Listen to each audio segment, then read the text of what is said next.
bandiraɓe musidɓe tedduɓe onon woɓe yebden toon to Piindi TV on calminama on bismama on jettama e oɗo ñalawma alkamisa nogas e goho lewru mars tan ujunaje ɗiɗi e nogas e nayyi kabaruji men walla mbiyen robindo jayndeji no gowɗen wadde kala subaka jayndeji meɗen e oɗo subaka gaari kadi ko gonka wonaka woni campagne tindade sumgoji présidentiel haysinno tawi toɓɓe goɗɗe ne tawte hen puɗɗortoɗen ko jayde le témoin quotidien nden jayde wi ko haari e nder haari ɗum ɗon woni ko teska o élection présidentielle Diomaye et Amadou Ba combat par procuration hakkunde Sonko et Macky Sall en tout cas noon jayde hen ko ɓe mbiri ɓe garti hen noon eɓe janni e nder hello mabɓe tati nder nden jayde witede le témoin goɗɗum ko tawete hen nde wayno ko on présidentielle 2024 ɓe mbitande ko pettal e hinere nde Cheikh Tidiane Dieye fetti Sénégal naaɓe ɗin ko goɗi pirti tan kon ɗon candidat batanoɗo sappo e jeenayyi wultima walli waɗi la mbiyen waɗi retiré on candidature muɗum erima yo Sénégal naaɓe gotanno mo ganduɗa kam tigi woni Bassirou Diomaye Faye présidentielle 2024 landa PDS yeddi nangande hay candidat goto e ɗiɗo sumgoji en tout cas ɗum woni ko communiqué o holliri hay sinno tawi won waɗɓe conférence de presse kañumen mbaɗi ouvertement nangoranta ko Amadou Ba jayde révélation e oɗo subaka hande révélation quotidien gam wadde complété nden ɗon indi ɓe mbi ko présidentielle 2024 contrôle de la capitale fawde junggo muɗum e wuuro lamorgo ngo Khalifa Sall Diomaye Faye Amadou Ba ma poɗodir wuuro lamorgo ngo Dakar en tout cas ɗum woni ko jayni en ko ɓe mbiri le candidat Cheikh Tidiane Dieye waɗi retiré candidature muɗum heddima tan hankkadine sappo e jeetati candidat noon jayni en ko ɓe mbiri e oɗo subaka hande gam ƴamde lefol laamu hoore leydi Sénégal l'informateur ko jayde wiyete noon nden jayde kam nerti e ɗin ɗon sumgoji ɓe mbi ko ngal jaɓɓugal pattam lamiwel ngal candidat Amadou Ba candidat Benno Bokk Yakaar en tout cas jaɓɓa toon to Mbour Issa Sall ɓe mbi ko ba les records en tout cas on maire mbo wuro witengo Mbour ne wayi tan ko yiyato toon to banggue jaɓɓugal oɗon candidat Benno Bokk Yakaar ɓe mbi ko meeɗano yiyede département ɗi kala manam ko ɗum waɗi ko battre record autoji kono kadi e kewidi jamanu gam jaɓɓade on candidat biteɗo Amadou Ba jaydi wa grand place ko jaydi wite noon nden jaydi wi ko capanɗe jeeɗiɗi tati mouvement kañum tigui tawti Khalifa Sall ɗon ɗo heddi balɗe tati ɗin sumgoji présidentielle les alliés se bouscule en tout cas ɓen ɗon yimɓe arɓe tawtude nana duñodira ina tawtoya on ɗon Khalifa président on ɗon coalition Khalifa président ko hanki tan mbiyene ñalawma hanki o dañi ko tolni e capanɗe jeeɗiɗi tati nouveau allié dariɓe gam yidde dusodirde makko ha ñande nogas e lewru mars 2024 jayde l'exclusive quotidien e oɗo subaka hande wi ko ɗon forte mobilisation full monstre discours labɗo kono kadi e ɓetaɗo tawi waɗi ɗum kon ɗon homme d'état garɗo ha joni dañƴo ko wiyete koye renfort de taille noon jani ko ɓe mbiri ɓe mbi tan de ko l'imbattable e on ɗon jeu de mots ba hakkude manam ko campagne pattam lamijo woni mo Amadou Ba waɗi kono kadi ko dañde woɓɓe ganduɗa ɓe ina gaari ne tawtimo on campagne ɓe mbi tan de ɗiɗon nokkuji ganduɗa ɗi ko feefuji mawɗi to banggue électoral leydi Sénégal kañumen kala nangorani Amadou Ba ɓe mbi ko Saint-Louis Dagana Richard Toll Matam Podor Kaolack Nioro Diourbel Tambacounda Kaffrine Gossas Kédougou Kolda et Sédhiou ɓeɗo kala kolliri yidde mumen manam tan ɗum saabi jani ko ɓe mbi ko folde Amadou Ba wona ko weeɓi ɗi sumgoji point actu ko jayde wiyete noon nden arti e oɗo subaka hande e ko yewti e présidentielle 2024 yewtere e ko yewti e on ɗon franc CFA Khalifa Sall e Anta Babacar Ngom ɓe mbi ko ñiŋi Bassirou Diomaye Faye manam on ɗon jiɗɗo o waylude monnaie leydi men Sénégal ɗen koppreje ɓe mbi ko ɗum wawa amnade Anta Babacar Ngom wi kene huuli ina huuli on ɗon ɓe mbi manam koɓe kuuli on ɗon changement waylo monnaie mo Bassirou Diomaye Faye so tawi sabu ɗum ɗon wona hunde ganduɗa nde ko hatujinade oɗo sa Khalifa Sall kam nani artimo on ɗon fan wi tan ko alay saago ɗum ɗon waɗe renforcé kono kay wona waylude copré sabu so tawi ko copreje mbaylama ne wayno ko ɗeɗɗude walla ni moññude on ɗon économie leydi Sénégal en tout cas ɗin konngudi ngoni ko tawete e nder nden jandi witende point actu. L'observateur ko jandi groupe Futurs Médias wiite noon nden ɗon jandi ne wayno ari e ko yiwiti ha joni e ɗen ɗon gure ɗe ganduɗa ɗe ko gure jillaɗe gure baɗaɗe priorité saha campagne ɓe mbitande ko ces jeunes oubliés par les candidats ɗi nokkuji ɗi ganduɗa ɗi ko candidat ɗi jejjit ɗum ɓe mbi noon ɓen ɗon mbi ene wayno tan jaggira ko hono no ɗayɓi walla hangaɓe en tout cas konngol mabɓe ne tawe hello nayi nder nden jandi witene l'observateur. Le signal d'un gros malaise au PDS noon janenkoɓe mbi le soutien de 25 fédérations nogas ji fédération et député ji nangoranɓe Amadou Ba wattindi ko wonde colère mette mo ganduɗa ko woni Abdou Karim Wade jaltuɗo hanki communiqué wi wonde candidat manam PDS hay goto dangodirani ɗiɗo sumgoji ɗum woni ko janiyankoɓe jañi oɗo subaka ne tawe hen aussi yewtere nde mo leydi Macky Sall wadde nden jandi witende BBC Afrique ɓe garti e konngudi makko e nden ko haali o wi wonde tan e oɗo saaha omo jogui bettere mawde kono ni omo jogui manam metti e ko yiwiti on ɗon jugement manam nden ñaworde ganduɗa nde yimɓeɓe ina ñawiramo ɗum tawi moni foof ina tolno tan nden lotta tawi andani ko kewi ina weele tan ene haala e makko konngudi bonde en tout cas ɗin konngudi chef de l'état woni ko tawete hello jeegom e nden jandi witende l'observateur. Quotidien le quotidien kamne arti e oɗo subaka hande wi ko dernières heures manam waktuji batiniɗe e onon campagne ɓe mbi ko temps de rayement hankidine koye saaha eggude ɗo wonno ina tawti won e candidat ji des libéraux wondude des libéraux mbiyen wondude ɓen wondude Rose Wardini kañumen kala tawti on ɗon Amadou Ba Cheikh Tidiane Dièye ɓe mbi ko waɗi retiré on ɗon candidature muɗum wabima caggal Diomaye Faye 73 mouvement et parti kañumen ni darima keedi caggal Khalifa Sall saabi jani ko ɓe mbaɗi ko natal Amadou Ba Bassirou Diomaye Faye e Khalifa Sall ɓurɓe hebde ɓe rayma woni eggude neɗɗo ɗo wonno tawta goɗɗo ɓen ɓuri ɗum hebde ɗin candidat kala saabi jani ko ɓen jañi hen hello jeetere jeenayyi e nder nden jandi witende quotidien le quotidien. Les Échos ko jandi wite noon nden jandi ari koye titre uji ɗiɗi noɓe gowi wadde kala subaka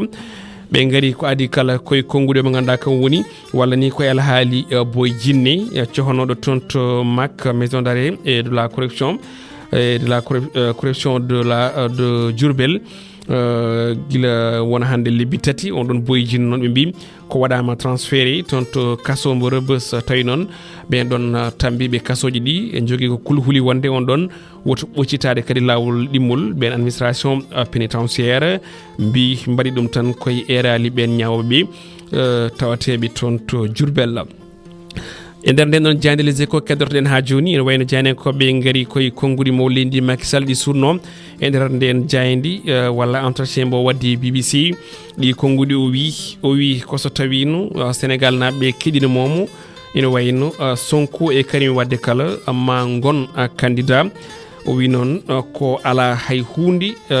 ko waɗi saaha o yafno en tout cas ɗin konngudi chef de l'état ne tawe hen